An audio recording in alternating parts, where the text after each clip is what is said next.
Ce programme est financé par les amis et partenaires du ministère de Joyce Meyer.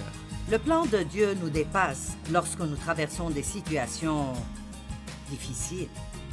Et je sais que certains d'entre vous passent par des temps très, très difficiles et vous ne les comprenez pas, vous ne captez pas et ça ne semble pas être juste. Faites confiance à Dieu et faites-le bien.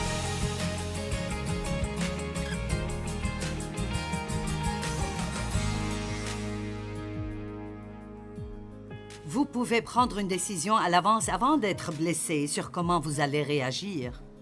Et ça doit faire partie de notre marche avec Dieu, que nous prions toujours. Mon Dieu, si et quand je suis blessé, aide-moi à bien répondre. Si quelqu'un m'offense, aide-moi à ne pas prendre offense. Soyez prêts, préparez-vous à pardonner. Dans Habacuc 3, 16 à 19, il commence en disant « J'ai entendu et mes entrailles sont émues. À cette voix, mes lèvres frémissent. La pourriture est entrée en mes os et mes genoux chancellent. En silence, je dois attendre le jour de la détresse, le jour où l'oppresseur marchera contre le peuple. » Habacuc savait qu'ils allaient être envahis par un grand ennemi et il savait qu'il y avait des ennuis qui venaient. Et il était secoué et tremblé. Combien d'entre vous savent que parfois, disons que vous êtes allé chez le médecin et il vous appelle et veut que vous veniez dès que vous le pouvez. C'est comme « oh oh ». Vous allez avoir peur même avant d'arriver. Regardez bien la décision prise par Habacuc avant même que l'ennemi n'arrive. Car le figuier ne fleurira pas, la vigne ne produira rien.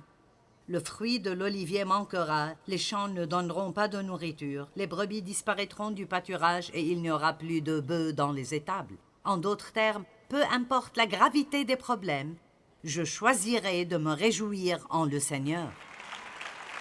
Allez, nous pouvons décider à l'avance que, quoi qu'il arrive, nous allons nous réjouir du Seigneur. Est-ce que je peux vous dire quelque chose? Vous n'aimerez pas ça, mais c'est la vérité. Tout ne se passe pas toujours comme vous le souhaitez.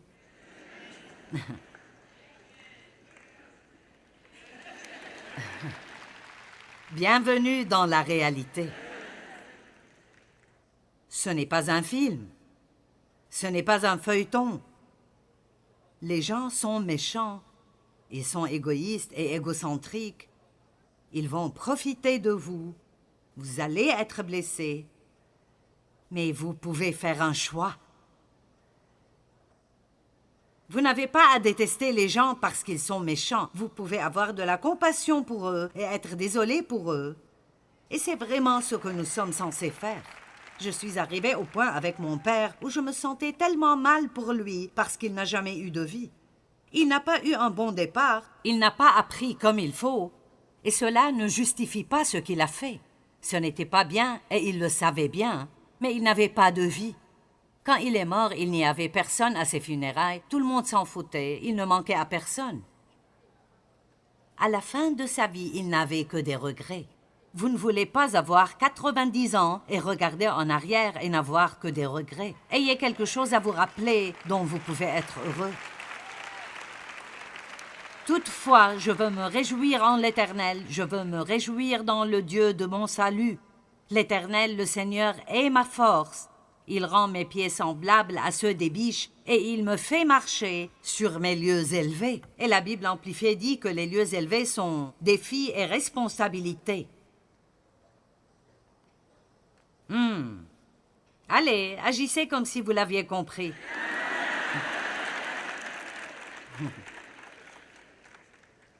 Ne gaspillez pas votre douleur, c'est le titre même de mon message aujourd'hui. Tout le monde est blessé. Tout le monde veut être guéri. Mais tout le monde n'est pas prêt à aider quelqu'un d'autre. Et je crois qu'il y a un but dans ce qui se passe dans notre vie. Je ne pense pas que ce soit Dieu qui nous blesse. Mais je pense que parfois, il pourrait nous délivrer plutôt que ce qu'il fait. Combien d'entre vous pensent qu'il pourrait faire ça? Et ça devient parfois très déroutant quand il ne le fait pas.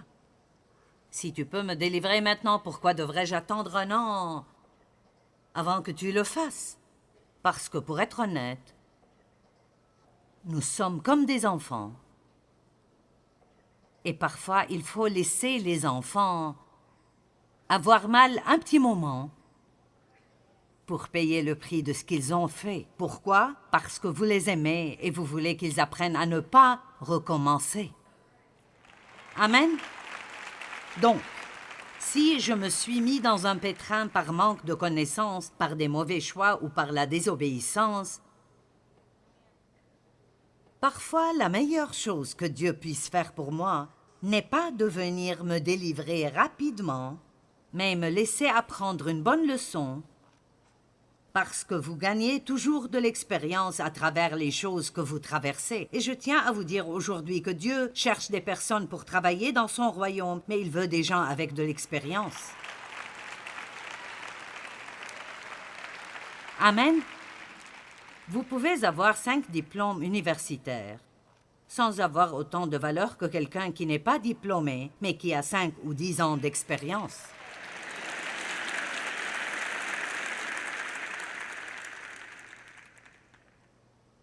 Eh bien, ma vie a été gaspillée. Ça n'a pas besoin d'être le cas. Quand Jésus a nourri les 5000 personnes, il ne restait que des miettes et des petits fragments. Dans Jean 6,12, il a dit « Amassez les morceaux afin que rien ne se perde. » Et je crois que c'est ce que Dieu veut déclarer sur votre vie aujourd'hui. Il veut rassembler tous les fragments, prendre tous les petits morceaux qu'il vous reste, qui ne vous semblent pas être bons, tout ce que vous pensez être gaspillé dans votre vie, rassemblez tout cela et dites « Les voici, mon Dieu, si tu peux faire quelque chose avec ce gâchis, il est à toi. » Il prendra toutes ces pièces fragmentées de votre vie et en fera quelque chose de beau, et il vous rendra, par sa grâce, capable d'utiliser ce qui vous a causé du mal pour le bien de quelqu'un d'autre. Réfléchissez pendant 1 minute. Si vous aimez mon enseignement, vous savez pourquoi vous l'aimez? C'est parce que je n'ai pas juste lu un livre à ce sujet. L'expérience est la différence entre la théologie sèche et morte et la prédication ointe.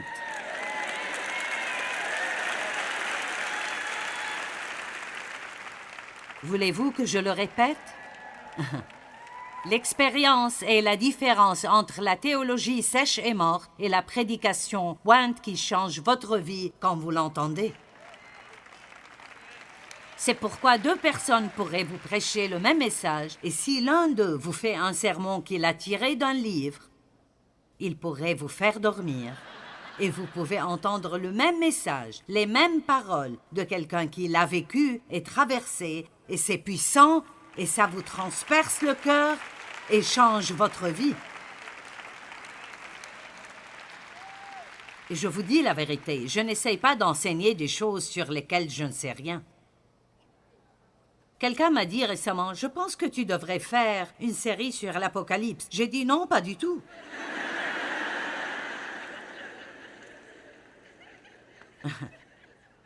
Je ne devrais pas. Pourquoi? Parce que je ne la comprends pas.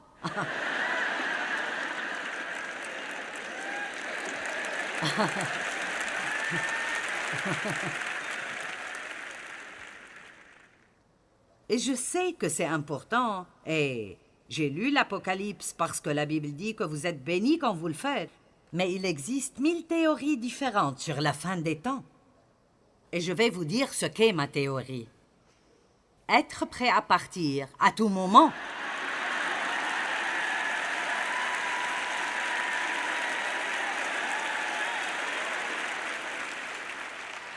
Pourquoi avons-nous besoin de savoir?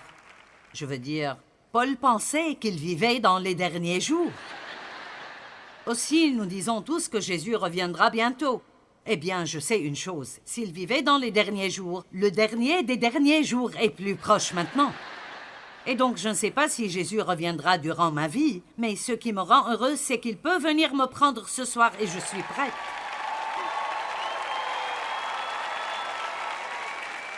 Et c'est comme ça que vous voulez vivre. Pas « Ah, j'espère que ce sera une de ces séries sur l'Apocalypse pour que je puisse savoir quand Jésus reviendra, pour que je puisse me préparer. Non, mes amis, il faut vivre prêt, pas nous préparer. Vivre prêt. N'ayez pas peur de mourir, soyez excités d'aller au paradis. C'est là que la vie commence vraiment. Et Jésus revient bientôt. Et ce n'est pas le moment de jouer et de ne pas faire ce que Dieu vous dit de faire. Et si ce n'est rien d'autre, nous pouvons commencer ici ce week-end en pardonnant à tous ceux qui nous ont blessés et en prenant une décision. Je ne vivrai pas ma vie en colère contre des gens qui me blessent et qui ne savent même pas ce qu'ils font. Je vais faire ce que Dieu dit et je vais prier pour eux. Parce que je ne veux pas qu'ils aillent en enfer. Je veux qu'ils soient sauvés et qu'ils aient une belle vie. Et quand vous commencez à le faire, le diable a intérêt à s'écarter parce qu'il ne peut plus vous contrôler.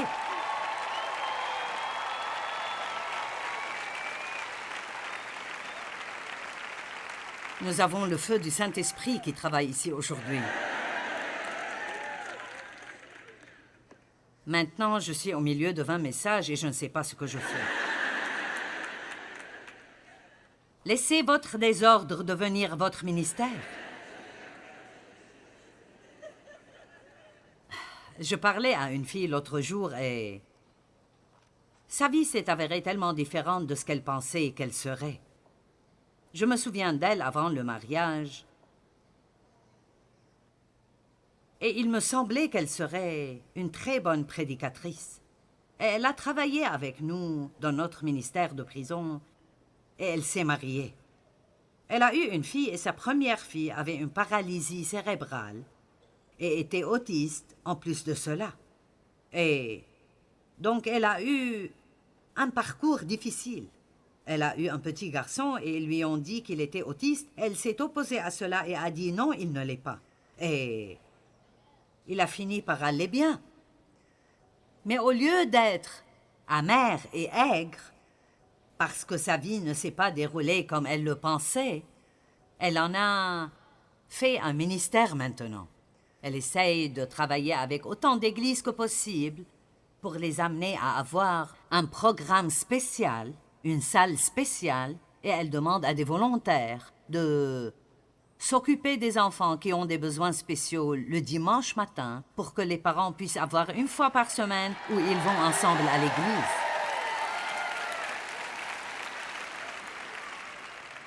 Parce que vous voyez, quand vous... Je ne sais pas comment c'est parce que je n'ai jamais traité avec ça. Mais elle prend...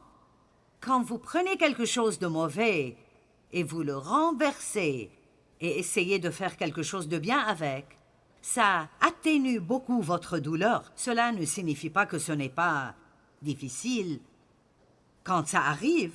Mais je me sers de ce qui m'est arrivé pour essayer d'aider d'autres personnes, car j'ai vu ce que Dieu peut faire dans votre vie si nous faisons les choses à sa manière.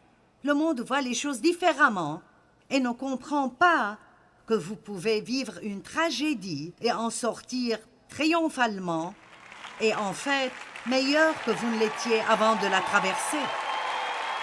C'est ce Dieu que nous servons. Allez, c'est ce Dieu que nous servons. Il peut prendre une tragédie et en faire une bénédiction. Vous voyez, il y a beaucoup de choses que je ne sais pas, mais je vous dis une chose que je sais et je la crois. Je ne fais pas que prêcher. Je crois que si nous voulons la volonté de Dieu et nous l'aimons, il prendra tout ce qui nous arrive et le fera marcher pour notre bien. Je crois cela. Certaines personnes qui travaillent pour moi, nous avons un petit dicton. Ça va bien finir. Ça va bien finir.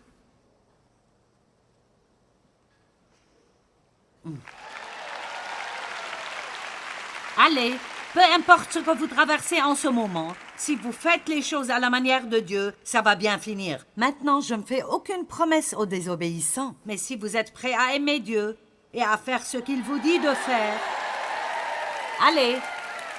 Et ce week-end, nous parlons de devenir meilleur et pas amer, d'être blessé mais pas amer.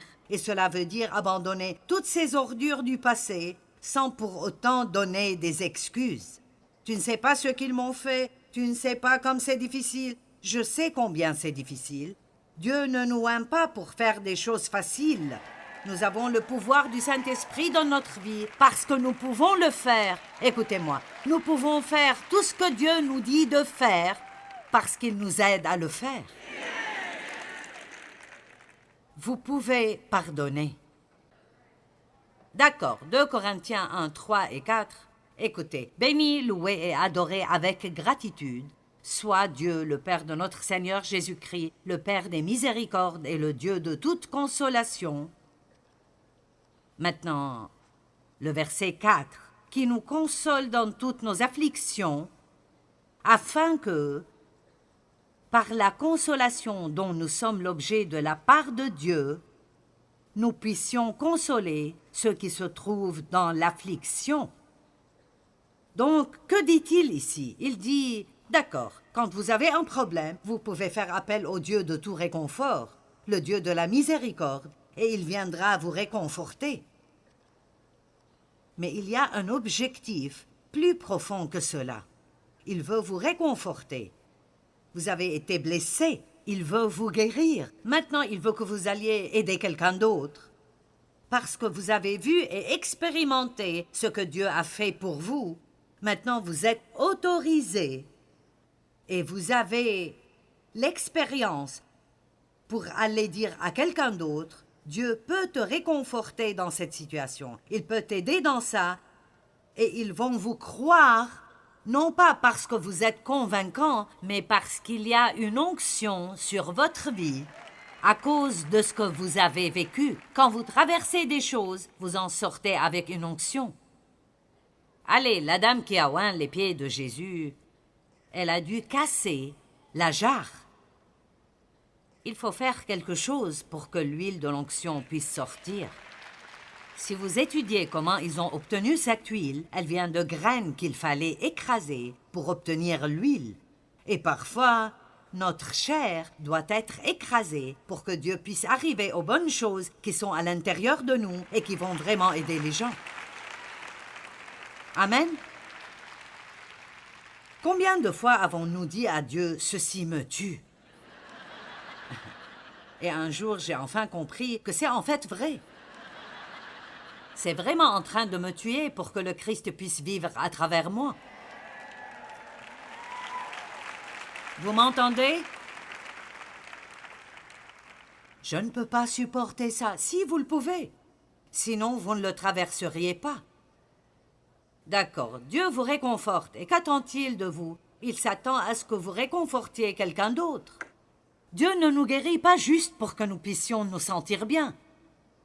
Il a un plan pour vous. S'il n'y avait pas de plan pour vous, vous seriez déjà parti d'ici et allé à votre maison au paradis. Je me fiche de si vous êtes jeune ou de si vous êtes vieux. Dieu a un plan pour vous. Si vous êtes ici, Dieu a un plan pour vous. Et donc, au lieu de simplement attendre le prédicateur tout le temps, vous devez découvrir ce que Dieu veut que vous fassiez et vous mettre au travail. Et ce ne sera probablement pas un ministère de plateforme, et c'est une bonne chose. Mais écoutez-moi, chacun d'entre vous peut aider quelqu'un.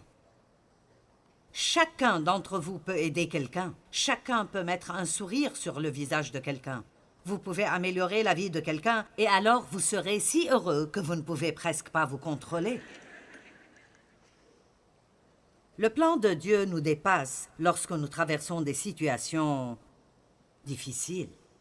Et je sais que certains d'entre vous passent par des temps très, très difficiles, et vous ne les comprenez pas, vous ne captez pas, et ça ne semble pas être juste. Faites confiance à Dieu, et faites le bien.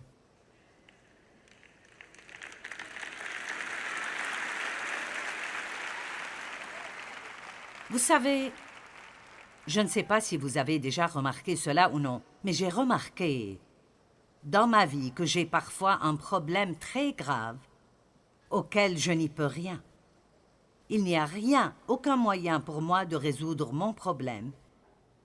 Mais bien que je ne puisse pas résoudre mon problème, Dieu m'utilisait pour résoudre les problèmes des autres.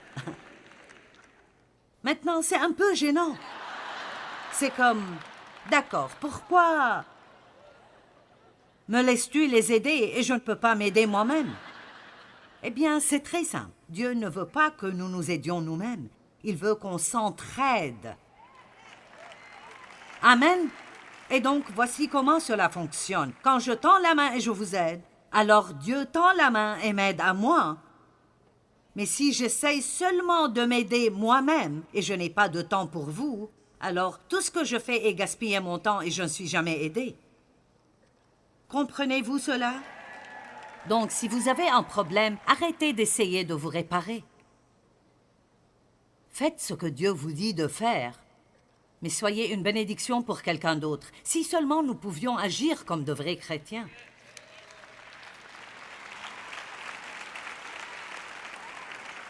Je veux dire, nous devons juste y arriver. Je vous donne un commandement nouveau. Aimez-vous les uns les autres, comme je vous ai aimés. C'est comme ça que le monde verra que vous êtes mes disciples. Comment pouvons-nous convaincre le monde? Tous ceux qui sont chrétiens, sortez et aimez-vous. Aimez vos ennemis, aimez vos frères et sœurs croyants, pardonnez aux gens qui vous traitent comme une ordure, bénissez-les et aidez-les quand ils ont besoin d'aide. Joseph a été blessé, il a reçu la guérison, et qu'a-t-il fait? Il a aidé les autres. Genèse 50, 18 à 21, ses frères vinrent eux-mêmes se prosterner devant lui dans la confession, et ils dirent « Nous sommes tes serviteurs ». Ce sont ses frères qui l'ont vendu. Joseph leur dit « Apprenez ça, soyez sans crainte, car suis-je à la place de Dieu? La vengeance est la sienne, pas la mienne. » En d'autres termes, oui, je suis dans un endroit où je peux prendre ma revanche, mais je ne le ferai pas. J'ai une chose à faire, et c'est de vous bénir. Dieu s'occupera de tout le reste. Salut! Je n'ai qu'une chose à faire, c'est de vous bénir, et Dieu s'occupera de tout le reste. Vous aviez médité de me faire du mal. Dieu l'a changé en bien. Écoutez le reste de ceci. Pour accomplir ce qui arrive aujourd'hui, pour sauver la vie à un peuple nombreux, Dieu a dû le mettre dans une position où il serait non seulement en mesure de le faire, mais où il aurait assez d'expérience pour gérer la maison du Pharaon pendant cette famine et ainsi pouvoir prendre soin de sa propre famille qu'il avait maltraitée. Allez, Dieu est tellement plus intelligent que nous. Ruth a été blessée quand son mari est décédé, et son beau-frère aussi. Et sa belle-mère, Naomi, était une Juive, et Ruth était une Moabite. Elle adorait Shemosh, et donc, quand Naomi a décidé, maintenant que son mari était décédé, tout comme les maris de ses brus qui étaient ses fils, elle a décidé de retourner chez son peuple à Juda et elle a encouragé Ruth, une Moabite, à rentrer chez elle parce qu'elle a dit « Je suis pauvre, je n'ai rien à t'offrir, je ne peux pas prendre soin de toi. » Mais Ruth a choisi le chemin le plus dur. C'est difficile de trouver quelqu'un qui choisira le chemin le plus difficile. Moïse l'a fait. Il a déclaré qu'il préférait supporter les difficultés avec ses frères que de vivre comme fils de Pharaon. Il a quitté une vie luxurieuse pour faire ce que Dieu voulait qu'il fasse et être en mesure d'aider les gens. Ruth a choisi de rester avec sa belle-mère et il n'avait rien à manger. Elle devait glaner dans les champs pour avoir de quoi manger. Elle a choisi la voie difficile parce qu'elle croyait que c'était ce que Dieu voulait qu'elle fasse. Et elle a dit « Ton peuple sera mon peuple, ton Dieu sera mon Dieu. » Et elle a fini par épouser le type le plus riche du comté et faire partie de la lignée directe de Jésus-Christ. Pas mauvais comme récompense. Notre douleur peut avoir un but si nous sommes obéissants et nous faisons tout ce que Dieu nous montre de faire. Et ce n'est pas uniquement pour notre bien, mais aussi pour le bien de ceux qui nous entourent. Laissez votre douleur devenir le gain de quelqu'un d'autre.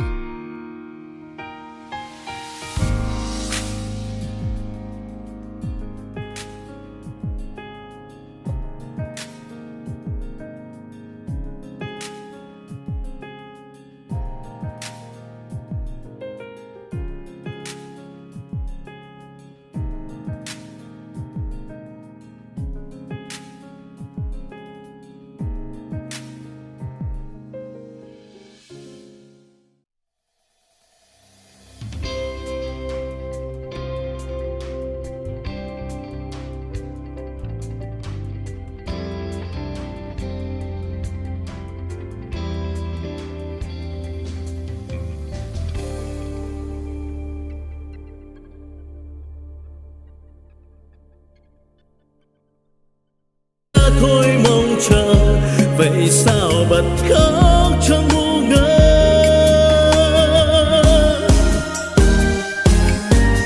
Vẫn thế đây bao lâu nay em không hay, chỉ một mình anh ngồi khóc. Nước mắt đây riêng nơi đây em không hay, sự thật là anh nhớ em.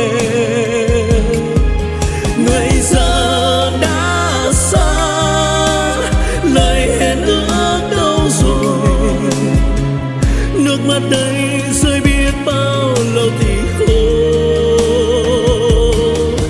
Vẫn thế đây bao đêm say em không hay, từng giọt buồn sao mặn đắng.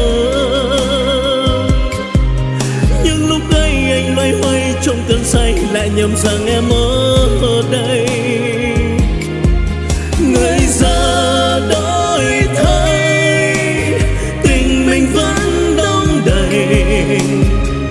Thế mới biết anh vẫn yêu em, thì sao tìm quên chốn xưa ngày ta quen.